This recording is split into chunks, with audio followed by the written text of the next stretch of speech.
Man, what's up, y'all? Let me ask y'all a question. Who's the king of R&B? Let me start by saying this. I know Jack Queese think he's the king of R&B, but I'm gonna look right into this camera and tell you ain't it, man.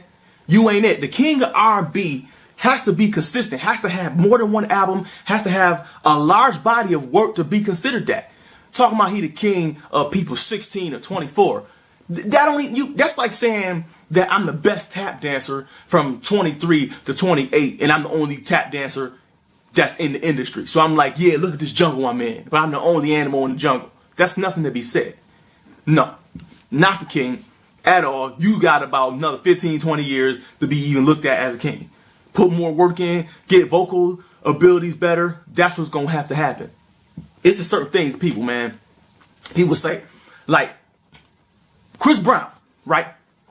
To me, in another 10 years, he can be, and you can argue it now, you can argue him as one of the kings of R&B because he's been consistent from the day he came out. He featured on songs, he writes songs, he produced songs, you always seen him. He had his legal issues, but Chris Brown's body of work speaks for itself as being one of those people that you can look at and say, okay, he's one of those kings. A king to me is a person that if they left for 5 years, you'd be like, huh, what happened to Usher? That's a king to me. Like, you're not a king if you can leave for 5 years. Nobody even asked where you was. Bobby V dropped a new song called King Me. It's just feeling like he's one of those kings. And I don't think so. I think you need to have a consistent body of work and timeless music to be considered the king. You can't just come out here thinking you the king because you got on a couple features with people. Like, that's not a king to me. You know? He think he's a king. Go check that song out if you like it. The song is nice. I like the song. But you're not a king. Once again, if you can leave for that long and nobody asks where you at, you're not a king, in my opinion. R. Kelly. He's arguably, to me, probably, you got to call him the king. Because R. Kelly, he's just done so much. He made all his money specifically off music. I think R. Kelly, if he wouldn't have gotten into no legal trouble, he probably dropped 3 more albums. So if he's at like, where is he at?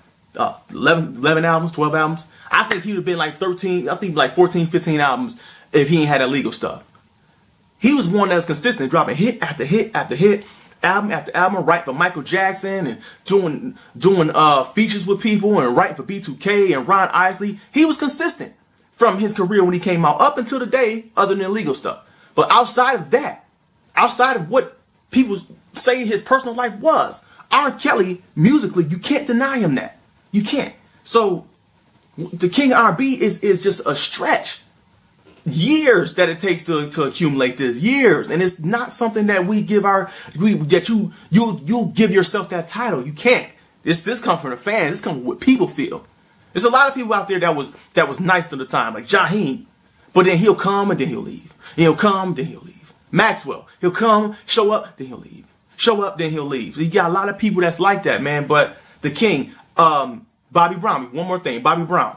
People say he's self-proclaimed king of R&B. He gave himself that title, but once again, Bobby Brown's solo career did not last long.